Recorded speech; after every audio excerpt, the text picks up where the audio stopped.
I have been trying to write this for a while, but the morphine and lack of juicy cheeseburgers, what has it been now, 5 weeks without real food, have drained my energy and interfered with whatever prose prowess remains.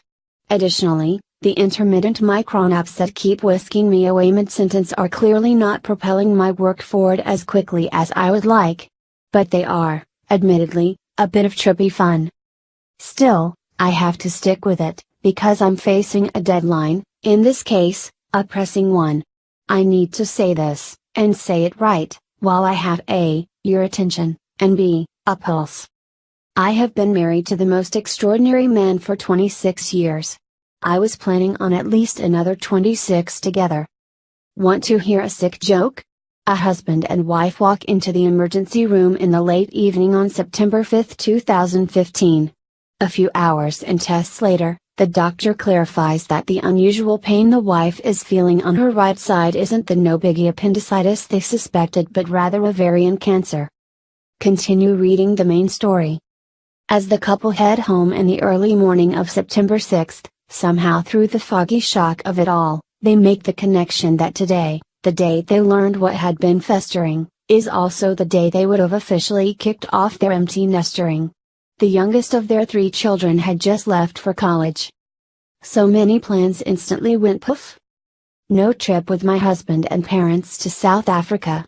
No reason, now, to apply for the Harvard Loeb Fellowship. No dream tour of Asia with my mother. No writers' residencies at those wonderful schools in India, Vancouver, Jakarta. No wonder the word cancer and cancel look so similar. This is when we entered what I came to think of as Plan B, existing only in the present.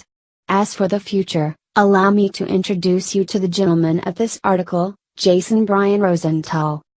He is an easy man to fall in love with. I did it in one day. Let me explain. My father's best friend since summer camp, Uncle John, had known Jason and me separately our whole lives, but Jason and I had never met. I went to college out east and took my first job in California. When I moved back home to Chicago, John, who thought Jason and I were perfect for each other, set us up on a blind date. It was 1989. We were only 24. I had precisely zero expectations about this going anywhere. But when he knocked on the door of my little frame house, I thought, uh-oh, there is something highly likable about this person.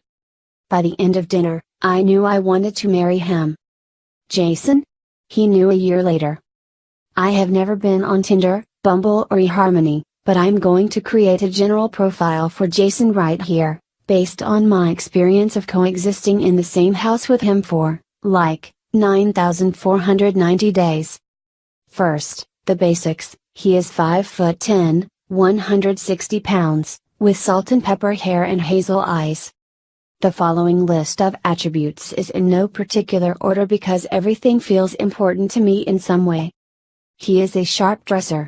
Our young adult sons, Justin and Miles, often borrow his clothes. Those who know him, or just happen to glance down at the gap between his dress slacks and dress shoes, know that he has a flair for fabulous socks.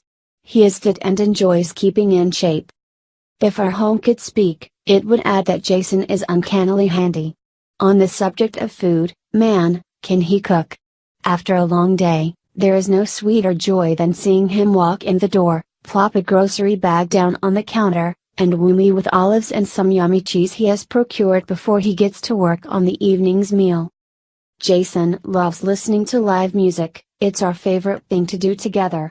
I should also add that our 19-year-old daughter, Paris, would rather go to a concert with him than anyone else. When I was working on my first memoir, I kept circling sections my editor wanted me to expand upon. She would say, "I'd like to see more of this character." Of course, I would agree, he was indeed a captivating character.